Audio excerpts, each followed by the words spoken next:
All right, guys, I've got 8:01, so let's go ahead and get started. Welcome, everybody, to CyberSec Jeopardy, CISSP Jeopardy, brought to you by CyberSecStudy. I want to make a couple of announcements. The first one being that I have issues with the Meetup site.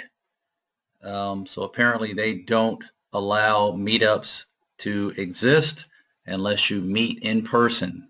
They're not there for the meetup, so I don't see what difference it makes to them. But I do want to start meeting in person. That was the original intent, and I do want to start doing that. So this is actually round 15, and it's the final round for the entire 8-domain CISSP format. So I think when we start domain 1 next week, I want to try and put something together on site someplace. So if you guys have any suggestions or ideas, let me know. We may not be able to start that until the next couple of weeks, but we'll see what we can do. So I sent Meetup a message. I asked them a question. Being a meetup that meets online, can I open up the search criteria to not just be for folks in the area that they're at, but anywhere in the country? And they said, well, yeah, actually you can, but oh, by the way, you're in foul of our policy.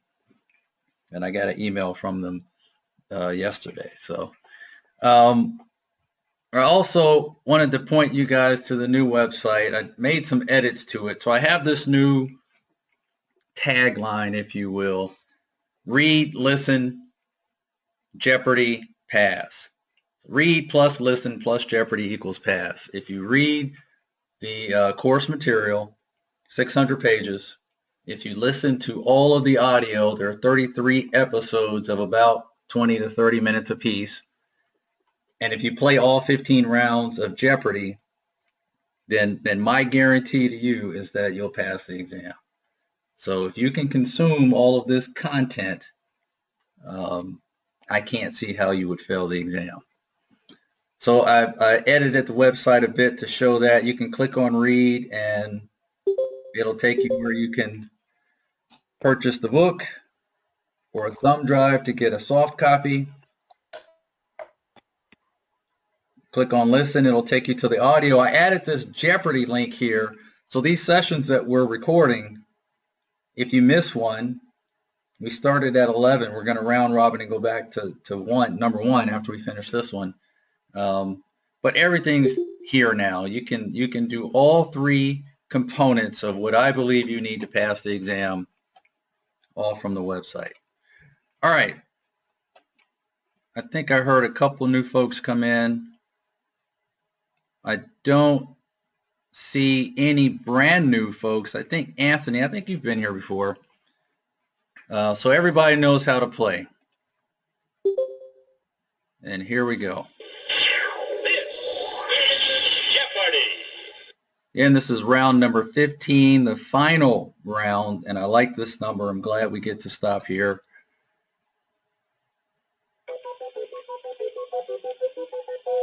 In this round, we'll have only 3 domains. Domain 1, set 20, security and risk management. Domain 3, set 17, security engineering. Domain 8, set 14, security and SDLC. Domain 1.21. Domain 3.18. And domain 1.22.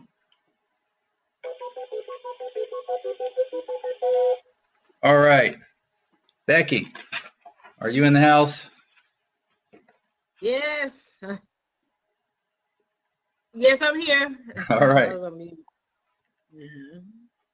First choice is yours.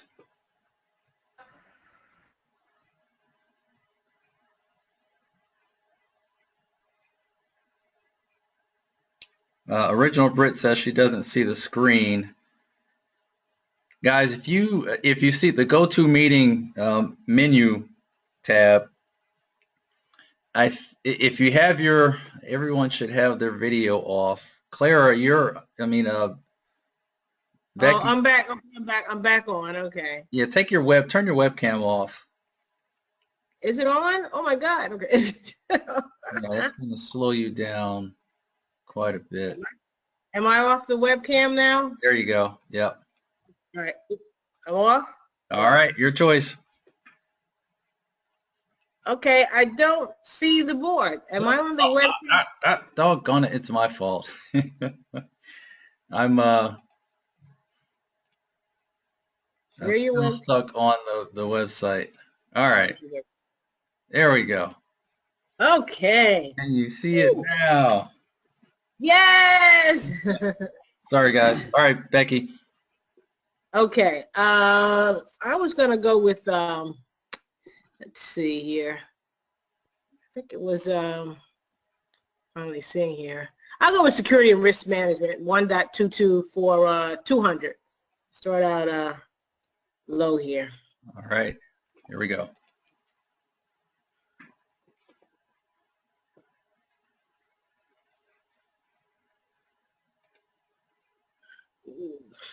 I have first correct response is from Roger. What is business continuity? His response was BCP, business continuity plan. But that plan is really in support of business continuity. All right, business continuity involves keeping the business processes functioning after a minor incident or disaster. So every organization, as a security practitioner, when I first get to an organization, I want to see their org chart. I want to know what their business processes are, and quite naturally, most organizations haven't documented all their business processes. So I'll go through and interview all the leaders for each division or each section within a company and find out what they do, how they do it, document those business processes, and make sure or identify which business processes are critical that the organization couldn't live without, and then how long they could live without the others. All right, Roger. Okay, I'll take the same domain 122.600. 122 for 600.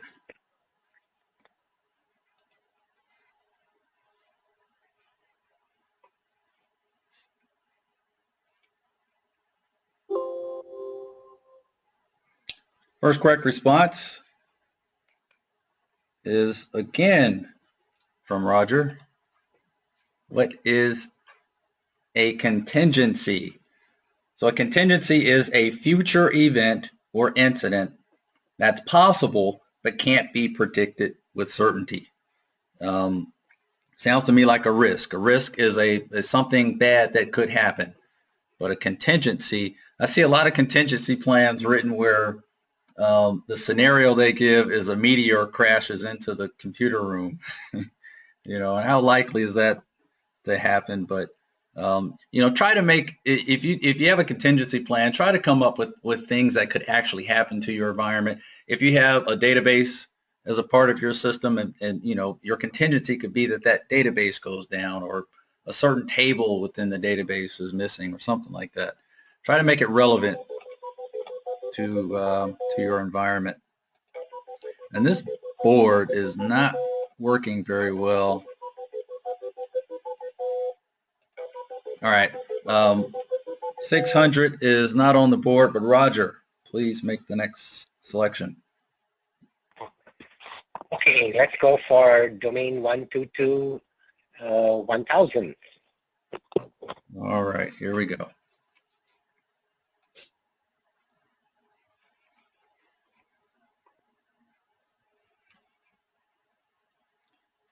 First correct response. I see a lot of misspell or typos in here. Of course, I don't care about those. First correct response is from Becky. What is a business impact assessment? This is a critical term here. BIA. A BIA will allow you to identify all of your business processes within an organization so that you can identify, again, what business processes are most critical, but it'll help you implement controls to prevent loss of critical resources. It'll help you develop strategies for how to recover from the loss of critical resources. So you essentially, in a business impact assessment, you document the business processes, you determine which ones are critical, how you can live or how long you could live without them, without those particular processes. You identify the people who implement those processes and the tools and equipment that they use to implement those processes. So if a person is performing a process with a handheld calculator and that calculator breaks, what will be the impact to the organization? Whoops.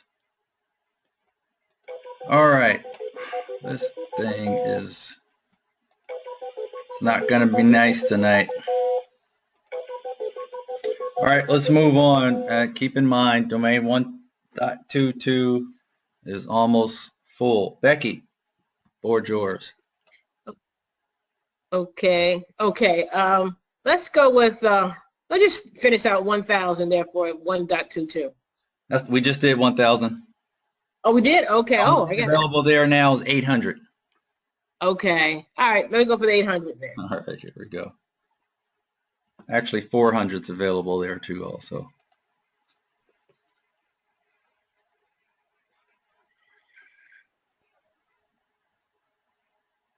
This one might be a little misleading, but I have a correct response.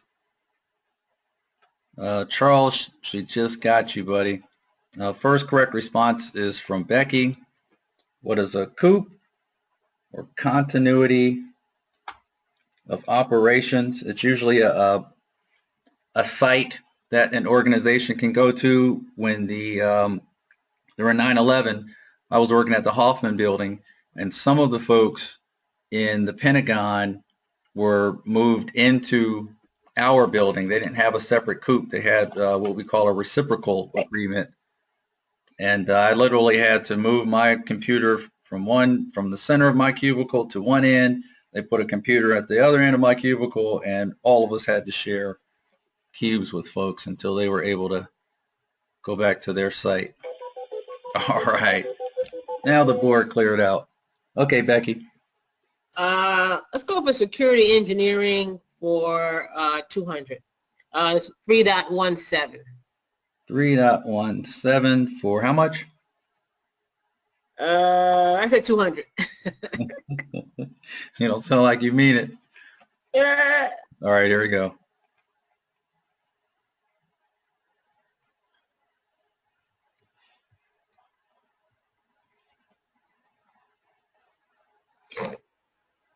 I have, first response is not actually what I have on here, but it is correct and I like it. It's from Anthony. What is a one-way function? A one-way function is, or a hash function is, a one-way function. We'll talk a little bit more about those here in a minute. All right, Anthony. Hi, so I'll go with domain 1.22, security and risk management, for 400. Last one in that group.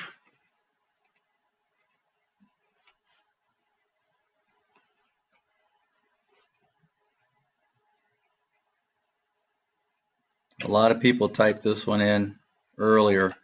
First correct response is, again, from Anthony. What is disaster recovery? So disaster recovery involves taking the necessary steps to restore critical business processes after a major or catastrophic incident. A lot of people get these, you develop a plan for a disaster recovery plan, a contingency plan, a COOP plan, and every organization I go to, they see these documents differently.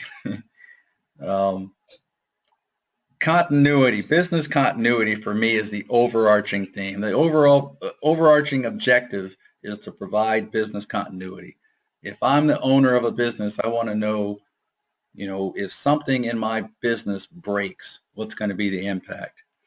And then if you have a disaster, you need disaster recovery. If you're being proactive, you're doing contingency planning.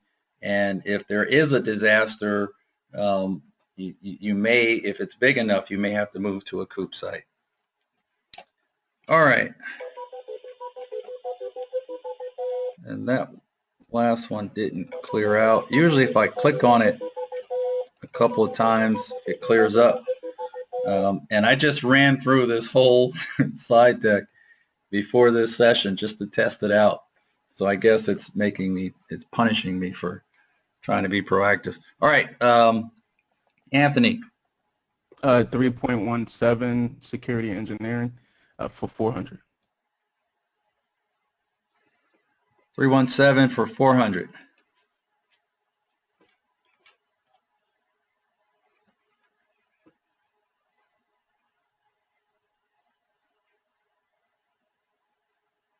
First correct response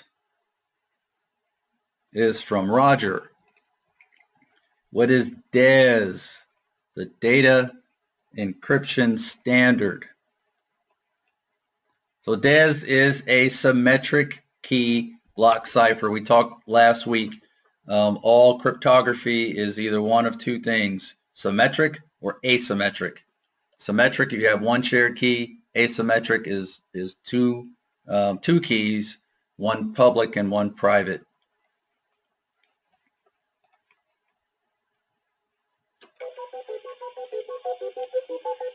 Let me see. All right. The board is now up to date. Okay, Roger. Okay, 3.17, 800. 317 for 800.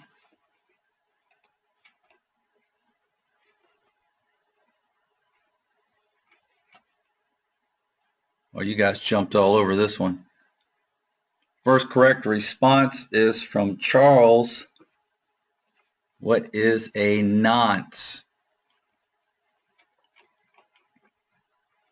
Well, a nonce is a number generated for a specific purpose and used only once, usually with the encryption process.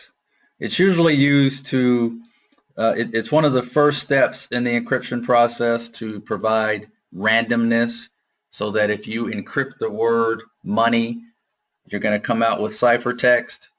If you don't have a nonce or some kind of randomizer, every time you encrypt the word money, it's going to give you the exact same ciphertext, and you don't want to have that pattern.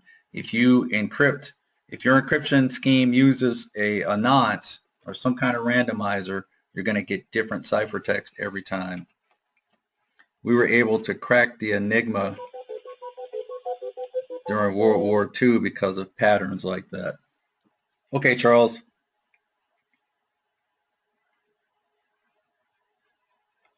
Sorry about that, I had mute on. About 1,000 for security and risk management, 1.20. All right, 1.20 for big money.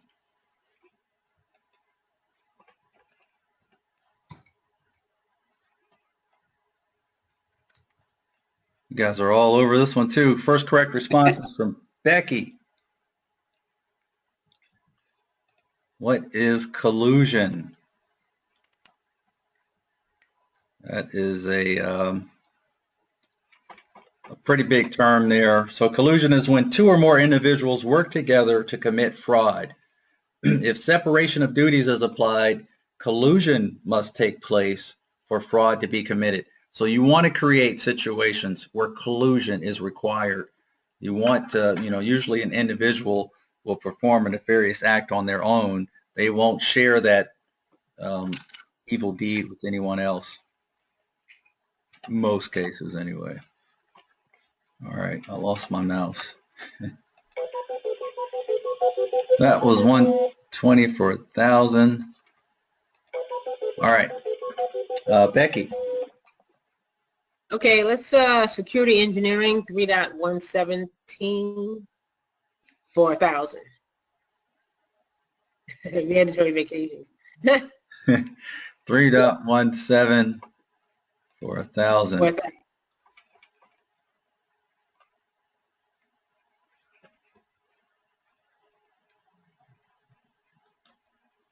Well, I thought this was going to be a hard one. First correct response is from Roger. What are salts? All right, so similar to a nonce, salts are random bits which serve as input to a one-way function or password slash passphrase. The way I separate these, a nonce is used in the encryption process for randomization, and salts are used with one-way functions for hashing.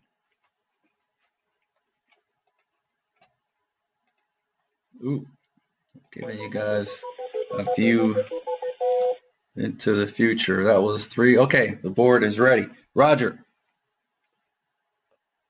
3.17 for 600. All right, to close out this category, this is an easy one. This is a layup. First correct response is from Charles. What is triple DES?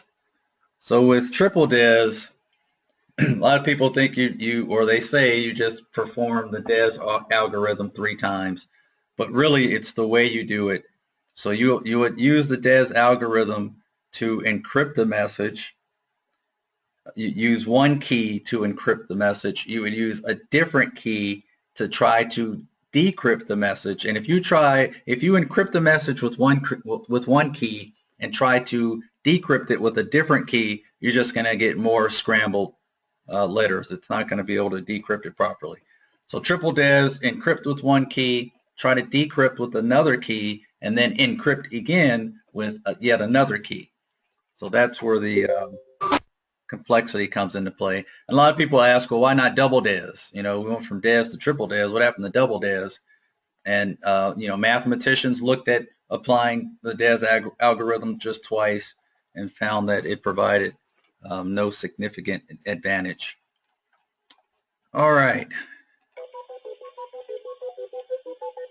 We have closed out 317 and 122. Charles. Let's do security and risk management again. Domain 1.20 for 800. 1.20 for 800.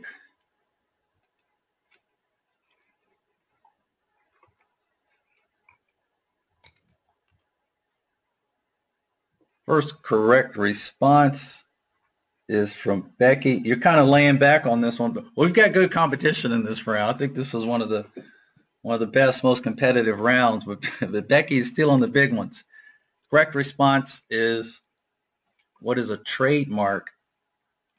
So a trademark it's only slightly different from a copyright. It's used to protect a word, name, symbol, shape that a corporation uses to identify itself. Dog it. All right. That was 120 for 800. We're all clear. Okay, Becky. Security and risk management 1.21 for 1,000. I get back in this game.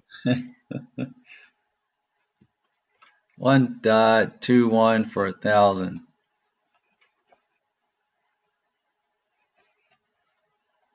This is a tough one.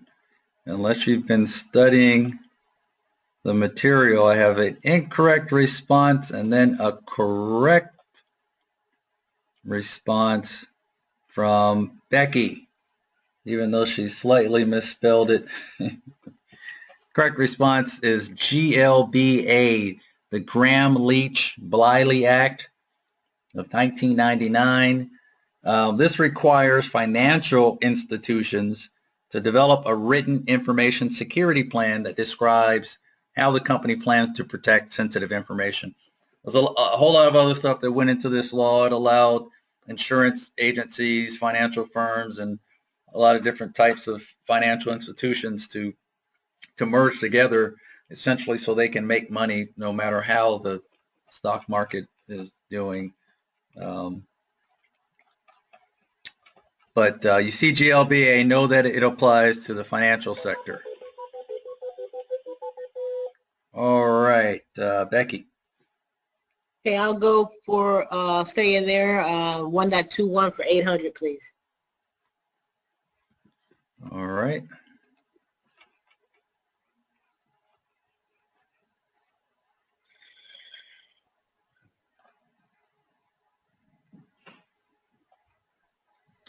I have a close but incorrect response. 2 incorrect responses. Yeah, these laws are a little tricky. Got to spend some time on another incorrect response. All right. Another incorrect. The correct response is the Computer Fraud and Abuse Act. Computer Fraud and Abuse Act was passed to reduce hacking, cracking, and attacking of computer systems and to address federal computer-related offenses. So it's one of the first laws that the federal government developed. We're trying to apply existing laws to cybersecurity type crimes, but there are a lot of situations where existing laws just don't work. So we've got to create new laws, and this was one of the first ones. The thing about these federal laws, you know, I guess this is common sense, but it has to involve a person in one state committing a crime across another state. Otherwise, the state has to deal with it themselves. All right. Nobody got that one. This is the first round we've had a question that no one got. So we're going to go back to the last person, Becky. Okay, I'm going to go, I guess, security risk management for 600, 1.21. 1.21 for 600.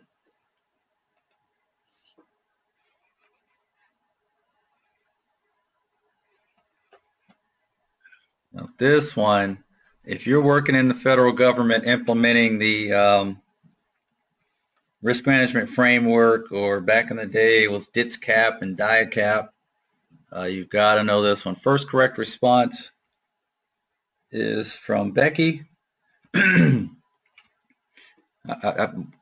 wonder if you guys can hear my my voice is sore from, we had soccer this morning. We just started our new soccer program. Correct response though is from Becky. What is the Federal Privacy Act of 1974? The Privacy Act was enacted to govern the collection, maintenance, use, and dissemination of personally identifiable information about individuals that are maintained in systems of record by the federal government. All right, Becky. Okay, I want to go over some big money here. Security engineering, 3.18 for 1,000. Trying to secure your title. 3.18 security engineering.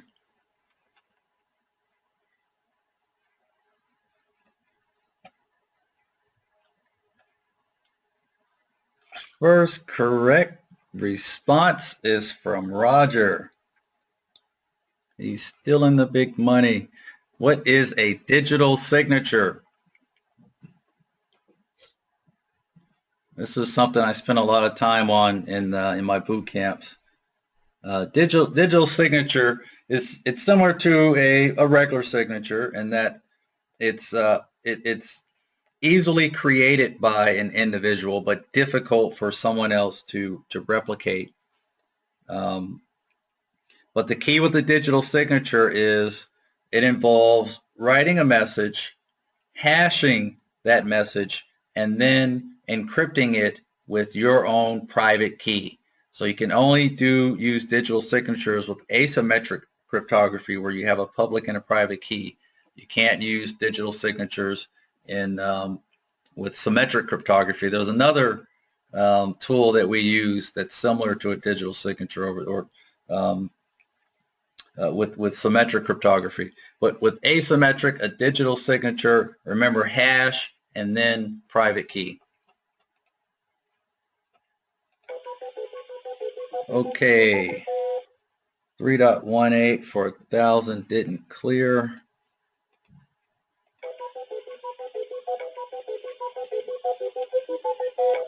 And it's not going to. Roger, the board's yours. 1.20 for 400. 1.20 for 400.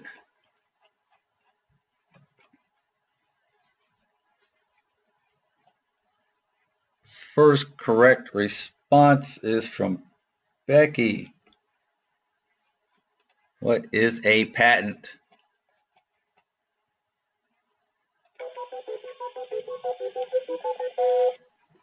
Let's see, 1.20 for 400 didn't clear. Did our 1,000 clear from 3.18? Nope, that didn't clear either. All right, it should clear up hopefully after this one here. All right, Becky. Okay, 600 for 1.20. 20. Security and risk management. All righty, here we go.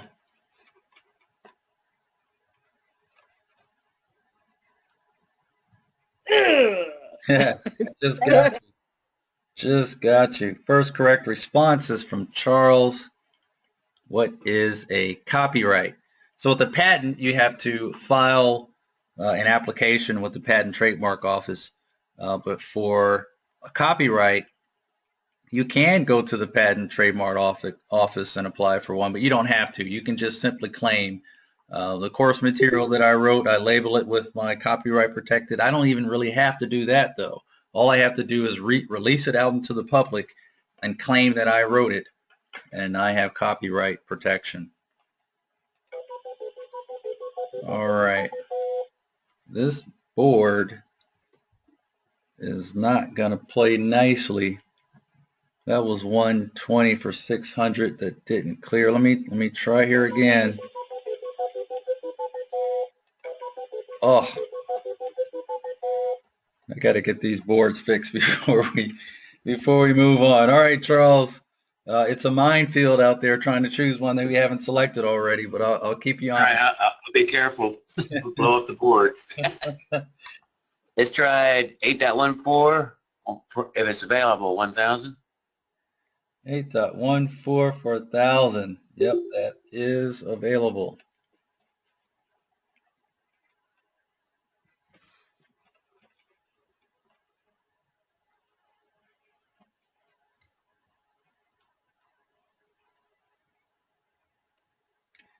First correct response from Becky, who's trying to take all the flies. What are exigent circumstances? So if a police officer comes to the door is open, he doesn't have a warrant to enter the premises, but if he sees drugs or if he sees that someone's in danger, he can go ahead and enter the premises.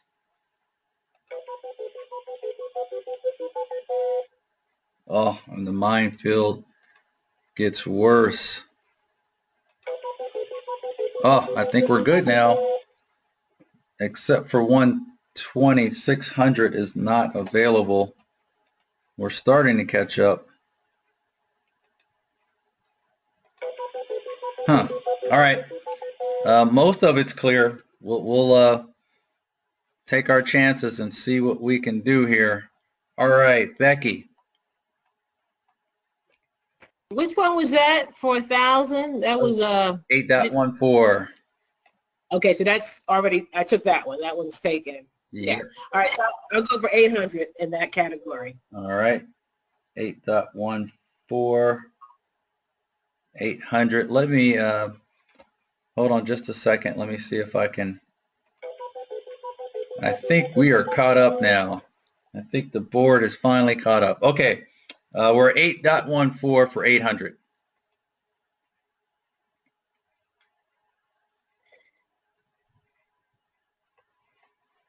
I have a close but incorrect. Actually, the first response was correct from Roger. What is entrapment? And I'll talk about the difference between entrapment and enticement here in just a moment. That was 8.14, and that, wow, it cleared out for us. Okay, Roger. Security and risk management 1.20 for 200. 1.20 for 200. Let me make sure that we haven't used that one yet. And we haven't, so here we go.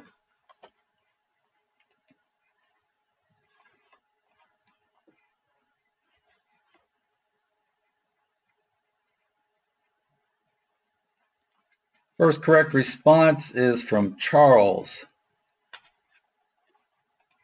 What is a trade secret? So in order for a company, I'm sorry, go ahead. Just typed a little faster than I couldn't spell it. Yeah, I think people are practicing. They're on to you, Becky. Yeah, that trade secret and trademark. Yeah. Trademark is a symbol. You know, the logo that I use on my website. That's a mark. That mark that you use to identify your company. A trade secret is like the recipe to KFC. You know, it's something, whatever secret sauce your corporation has, that's a trade secret. The key with trade secrets, though, if someone steals it and you want to take them to court, you have to be able to demonstrate that you took measures to protect it. So you can't leave the formula for Coca-Cola laying out on your desk and somebody takes it. You have to demonstrate that you try to protect that information. Hey, I have a question about those. Sure. You know how you have like a patent? They're good for like so many years, right? Yeah, I have 2 patents right now, actually. They're good for 20 years before they go out into the public domain. But these trademarks and trade secrets are good for indefinite? Yeah, you because you don't have to actually register those with the Patent Trademark Office. That's something that belongs to you forever. Okay. All right, yeah, Thanks.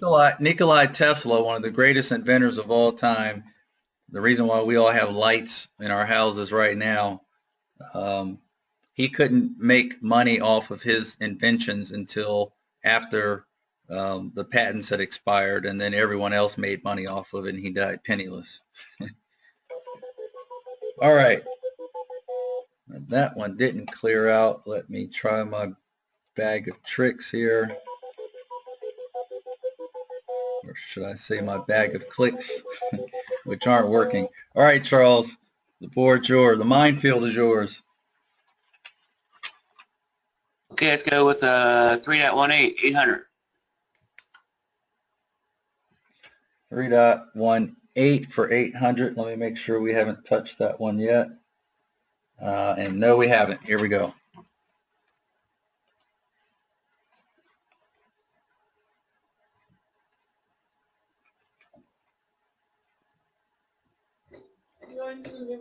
First correct response is from Becky. Okay. What is AES? I've got somebody not on mute. Becky, you're not on mute. I just unmuted myself. That was someone else. All right. Well, if you're going to unmute and you're not selecting yet, we need some. Oh yeah, I got my hand on the trigger. I'm ready, but I got to choose something. All right. AES, the Advanced Encryption Standard, is a symmetric key block cipher. All right. So this to me, guys, is muscle memory.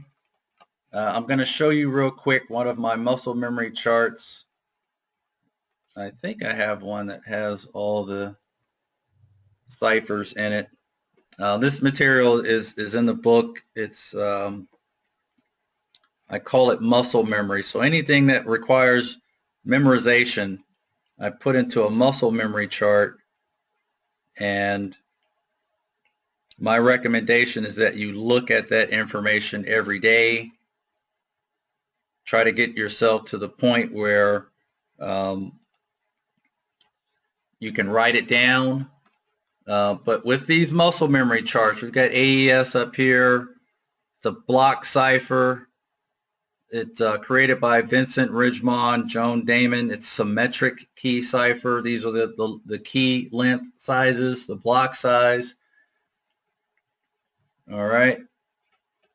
And I've got another one that I think we might go through after we finish this session. It's on cryptography. All right, I just wanted to show you guys that real quick. And the board belongs to Becky. Okay, what was that? Was that security engineering for 800? That was, yeah, 3.18 for 800. Okay, I'll take the next one, 600. And 3.18. Gotcha. Here we go.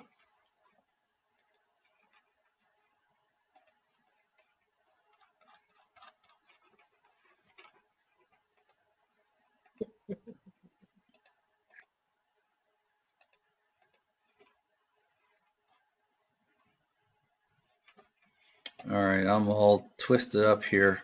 The first correct response is from Roger.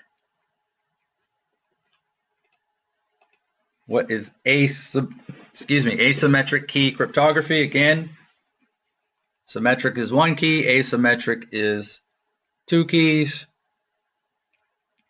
Asymmetric cryptography is also referred to as public key cryptography.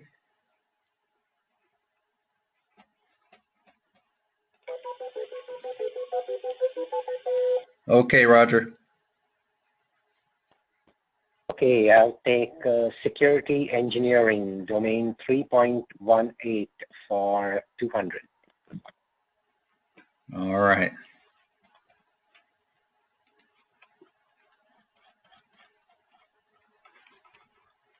Boy, you guys don't waste any time. You guys are getting really good at typing. First correct response is from Charles. Steganography. It's believed that a lot of was it Picasso?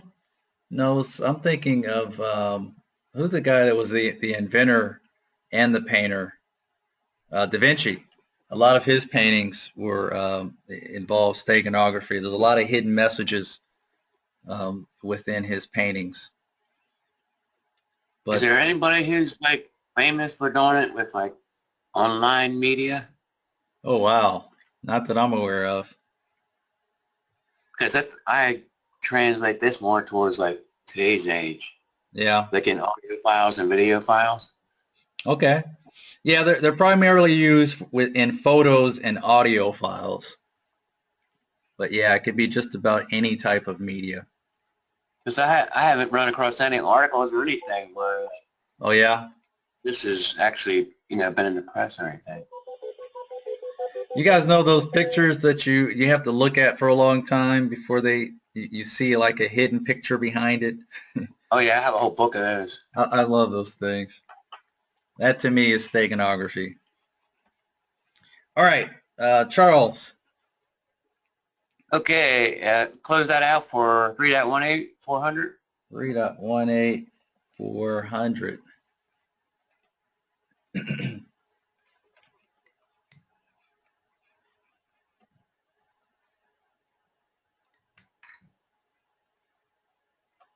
First correct response is from Matt. What is a cryptographic hash function? We saw that a little bit earlier. So cryptographic hash function is a one-way function. Whenever you see the word hash, FT-POT, for the purposes of the exam, whenever you see the word hash, think of integrity. Okay? Hashing provides integrity. when you're going to send a message and you want to protect the integrity of the message, you'll run it through a hashing function. And a hashing function is kind of like a bean counter or bit counter. It's going to look at every bit and its orientation, so that every time you run the message through the hashing function, it's going to give you a hash value, a digest, a digit, a number.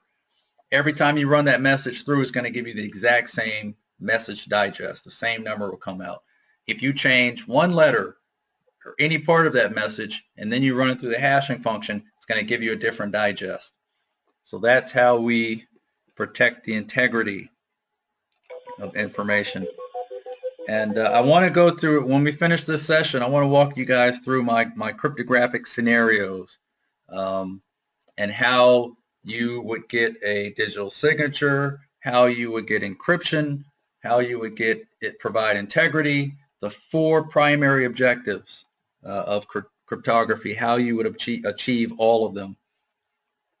All right, the board belongs to Matt. Actually, can you confirm, Donald, it's Matt?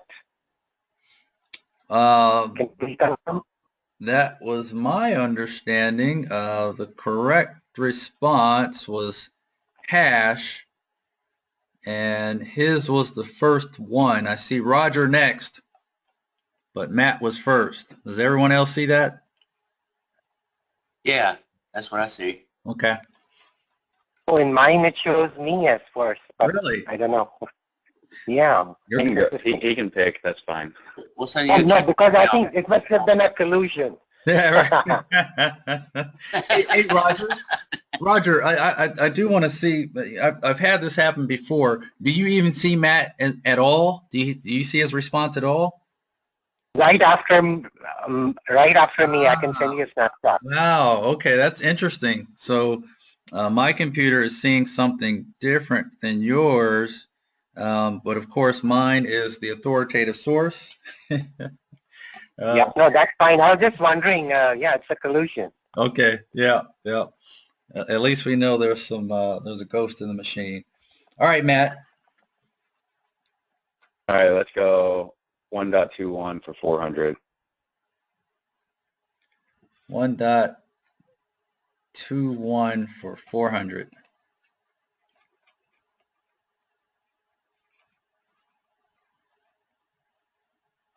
First correct response is from Becky. I think my computer is conspiring, is colluding with Becky's computer. How's that? How is that? Roger, I like your use of the term collusion there. All right, SOX, the Sarbanes-Oxley Act. This applies to publicly traded corporations, so the mom and pop shop that's not traded on the stock market does not have to comply with SOX. But just like GLPA applies to the financial sector, SOX applies to publicly traded corporations. I believe it's section 404. I don't recall, but it basically states that all corporations that are going to be traded on the public stock market must implement information security. All right. And the key with these guys, when you see SOX, GLBA, HIPAA, is to know what industry they're used in. 121 didn't clear out. Give me a second. And it's not going to. All right, Becky. Okay, let's take, was it 600 for security and the SDLC? 814 for 600, everyone's least favorite domain.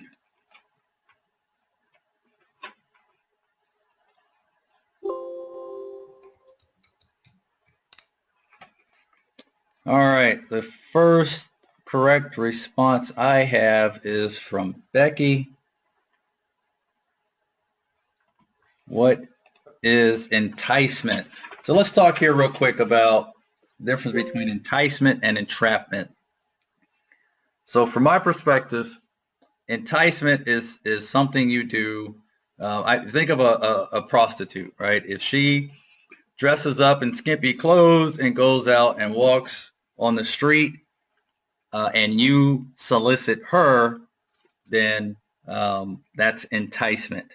All she did was make herself attractive, and you solicited her. If she made herself attractive and she solicited you, then that's entrapment.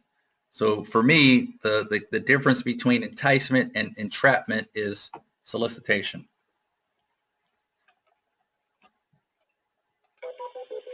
All right, I think the board is on cue with us.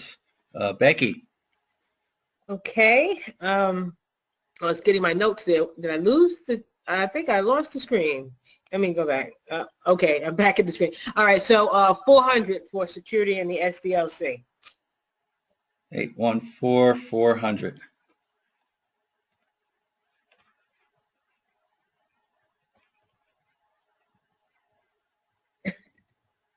I can't spell. Chain of custody. First correct response. Roger jumped all over you on this one. I can't spell. Is from Roger. Chain of custody. So chain of custody is just a document. It's a paper trail of everything you do with a piece of evidence when you collect it. If you collect a computer or hard drive, something like that, you have a chain of custody, a document that outlines who collected it, how you collected it, how you travel with it, how you store it, who gains access to it in storage, all the way until the court date is complete and the evidence goes back to its original owner. And this board is going to be, oh, what about that? They clear it out for us. Okay, Roger. Domain 8.14 for 200. All right.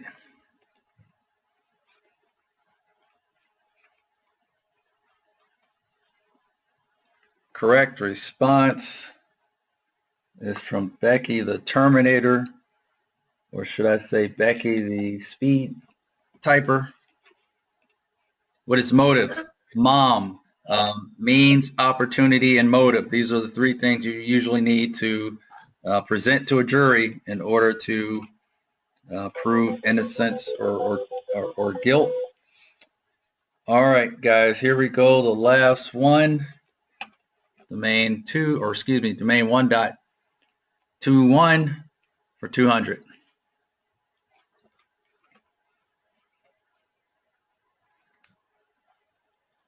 This is another layup. First correct response is from Anthony. What is HIPAA? So HIPAA was enacted to present standards and procedures for the protection of a person's medical information and healthcare data. The key is to know that it applies to the medical industry. All right, guys, that concludes this episode. I want to thank everyone for participating. This round will be up on YouTube sometime tomorrow. Go ahead and check out the website, CyberSecStudy.com, and I'm going to start scheduling on-site and online boot camps. I'm just going to put a schedule out there and see who can participate. Thanks again, guys. If you want to stick behind for any questions or comments, we'll do that now. Take care. Okay, and the Jeopardy, you don't have the 1 through 10? That is not available on YouTube or on your site?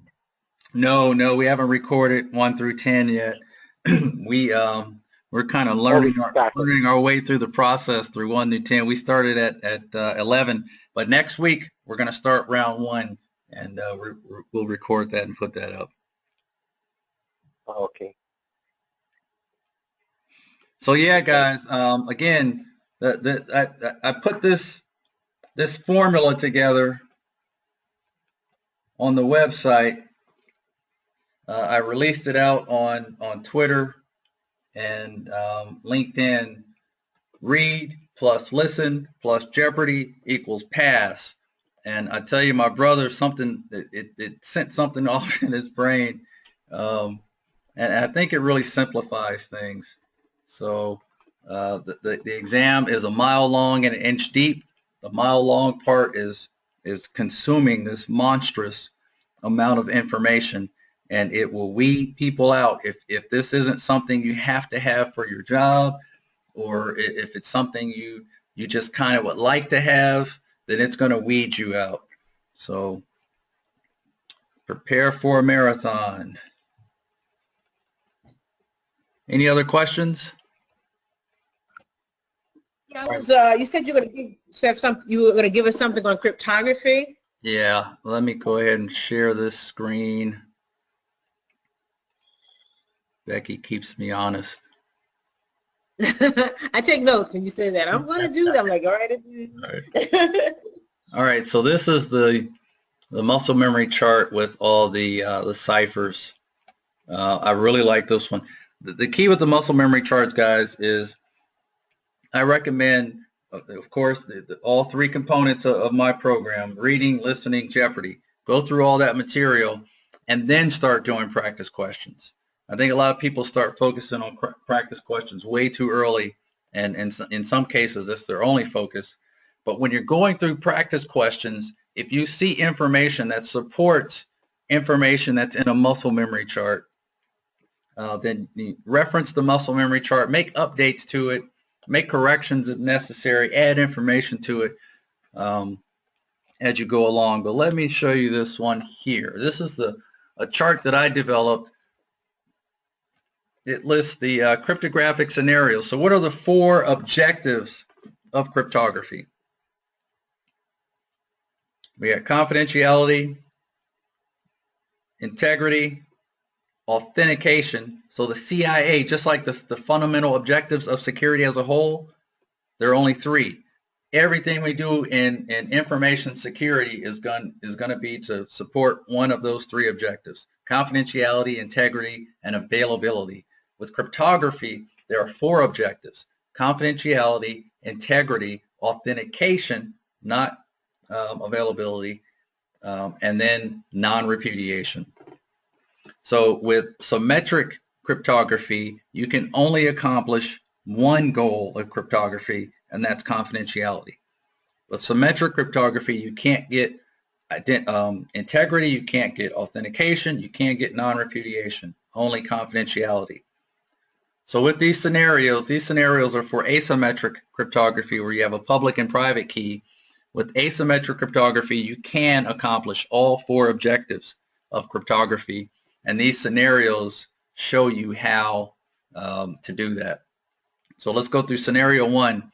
The sender of a message encrypts the message with the receiver's public key. And this is the number one way, the primary way that most people use cryptography to encrypt the message. But I think most people don't realize that if I want to send a message to Becky, if I want to encrypt the message and send it to Becky, I'm going to write my message, and then I'm going to go out into the public repository and get her public key, because only her public key would be there. Her private key is something that only she has. None of us have access to. I would go get her public key and encrypt my message with her public key, and then send the message to her, and then only she can decrypt it with her corresponding private key. And that's how you get confidentiality. If you don't encrypt with the other person's public key, then you don't get confidentiality. All right. Scenario 2, the sender encrypts the message with the sender's own private key. So you're not getting confidentiality. If I encrypt the message with my private key, then my public key can be used to decrypt it, and everyone has access to my public key. So what you do get, you authenticate the sender's identity, because only the sender who encrypted a message with their private key that only they have, only they could have done that. So you get authenticity, and you get non-repudiation. The sender can't deny sending the message because he had to use his private key, and no one else has access to it. Scenario 3, the sender performs a hash function on a message. Remember, when you see the word hash, it equals integrity. So You take your message, you run it through a hash function, MD5 checksum. There's in our cipher chart, we have a list of hashing functions down here, MD5, SHA, SHA, Tiger. These are all different hashing algorithms. So when you do that, all you're getting is integrity. You're not getting confidentiality, authentication, or non-repudiation.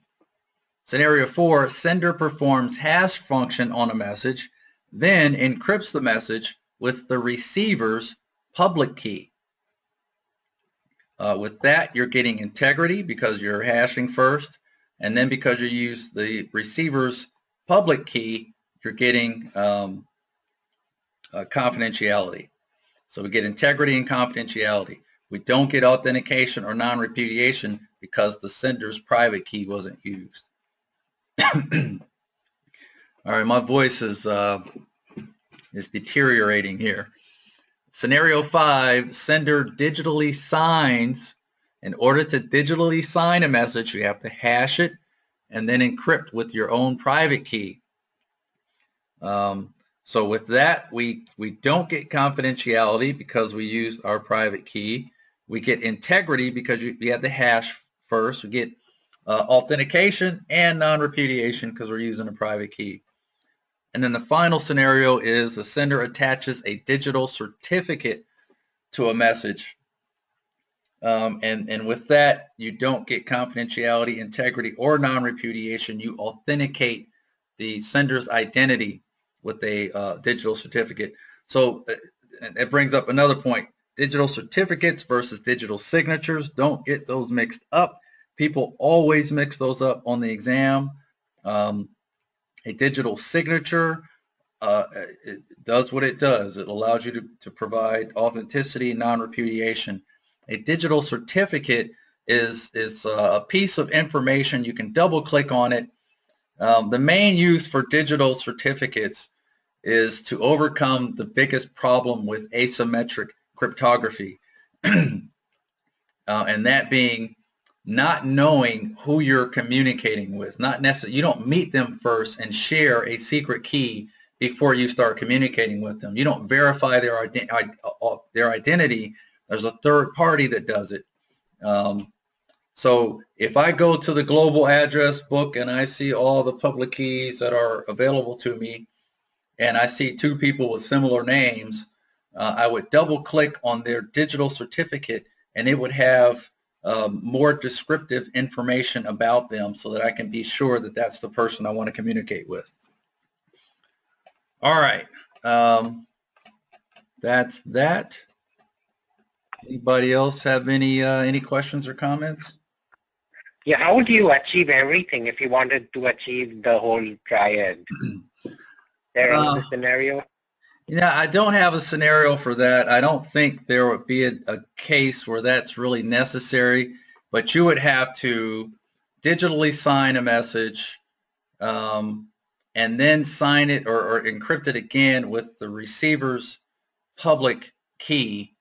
I guess I could put a scenario up there just for chagrins. But you'd have to use both the public and private key, and you'd have to use a hashing function. I just had a question. Okay. Isn't that what PKI is? The PKI infrastructure, it completes the triad using both symmetric and asymmetric algorithms. Yeah, PKI, public key infrastructure, is it's the authoritative source to verify everyone's identity and distribute these public and private keys. But most cryptographic systems these days use both symmetric and asymmetric because symmetric cryptography has weaknesses and asymmetric cryptography has weaknesses. To overcome both of their weaknesses, we use them together. So with symmetric cryptography, it's good because you can encrypt really large messages with an with the symmetric algorithm. So if you type a long message, you want to encrypt it with a symmetric key. and then asymmetric overcomes the difficulty with symmetric cryptography is that you have to share. How do you share that shared public key? I mean, that shared secret key the first time. So to take advantage of symmetric cryptography's advantage in that it's good for large messages, and to overcome symmetric key cryptography's weakness in that it's difficult to share that secret key the first time, we combine symmetric and asymmetric. So we would encrypt the large message with the symmetric key. We would then encrypt that symmetric key with an asymmetric, with the receiver's public key, and then send all of that over to the receiver. The receiver would then decrypt the symmetric key with his private key, and then use that symmetric key to decrypt the message. I hope that made sense. It's much easier to describe that when you have pictures up on a whiteboard. But yeah, most symmetric or most crypto systems use both symmetric and asymmetric these days. All right, Becky, I think you were going to say something. Just a quick question, because I know your voice is going, so I won't gonna hold you too long here. But the digital certificate, you say it authenticates the sender's identity from a third trusted party, which is true. But we're saying it's not giving us confidentially the CI and the non-repudiation. Yeah, no, it's not performing those functions. And what was the first part of your statement? That there was something incorrect about the first part of your statement? Well, just looking at the digital certificate, and I know that's from the third party. You know, they got a CA and an RA, and that's your authoritative source there. Right. But in this diagram, it shows that it's missing, you know, the confidentiality, integrity, and non-repudiation. Right. So again, so we're saying that the digital certificate does not give us confidentiality, integrity, and non-repudiation. Correct. It does not. Okay, in the sense that we know that with the public and private key and all that kind of stuff. Okay. Right. So with the digital certificate, you're not going to use that to encrypt or decrypt the message. Okay, and that's the thing to keep in mind. Okay. Right. It's not a message. It's more of an identity type of thing. Right. So a digital certificate is usually just a file. You double click on it and you see more descriptive information about an individual, and you see who the third party was, the authoritative source that validated their identity. You see who signed their certificate, the root certificate. And is this part of the book that you have? Is this information in the book? Absolutely. Okay. Absolutely. All right. Thank you so much. We spend a lot of time. Well, actually, we don't spend too much time on it. A lot of people, we sit in class and they are deathly afraid of cryptography. And by the time we get out of it, you know, they understand these scenarios. They understand the difference between asymmetric and symmetric. And I don't even really recommend spending too much time on the muscle memory chart for ciphers and trying to memorize. I'd want you to know which ones are symmetric versus asymmetric, which ones are block ciphers versus stream ciphers. But I really wouldn't focus too much on key length and block size and stuff like that. Okay. So is this your book? Now, I know we have the ISC squared book. It's based off that book. Should we just still read the ISA squared book plus your book? Because it's like a lot of books. Yeah, if you can. I would discourage you from absorbing any content, but I went through all these different sources to make it easier for you. Okay. So again, if you read my entire book, if you listen to all of my audio, if you listen or participate in all the Jeopardy rounds, then you'll pass the exam. Okay. That's my guarantee. Got it. Thank you. All right. Thank you very much. Thank you. All right, guys. Have a good night. And if you guys have any ideas for locations where we can meet, for some reason I have in my mind a bar where we can have drinks and kind of sit back and lounge, but then that that might not be too conducive to the educational process. So, no, a good night out though. That's fine. right. Right. You can't mix pleasure and work and pleasure, right? Yeah, not gonna work. Okay. All right, guys. Have a good one. Take care. All right, bye. Bye. Hey, Don, I got one quick question. Sure. You said something about online sessions? Yeah. Yeah. Boot camp? Yeah, we're going to do online boot camps. I'm working out now. Let me see if I can pull something up here. I've been working like a one-legged man in a butt-kicking contest. And I have identified, can you see my screen? Yeah, I see 1 through 6. So these are the audio episodes. Domain 1, episode 1. So domain 1 has 6 episodes.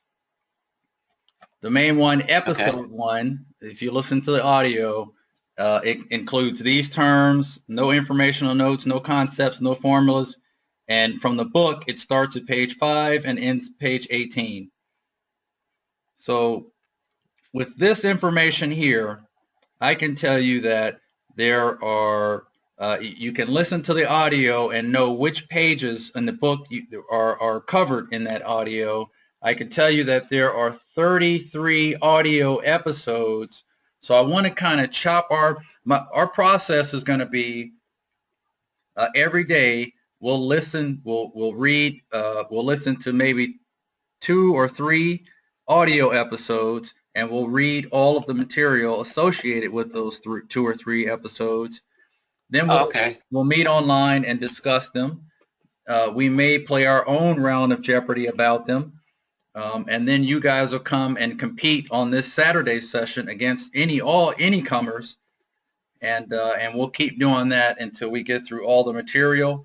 And then right before you take your exam, I will interview you and tell you whether I think you're ready. If I think you're ready, if you've gone through all the material and I interview you and I think you're ready, I guarantee you'll pass.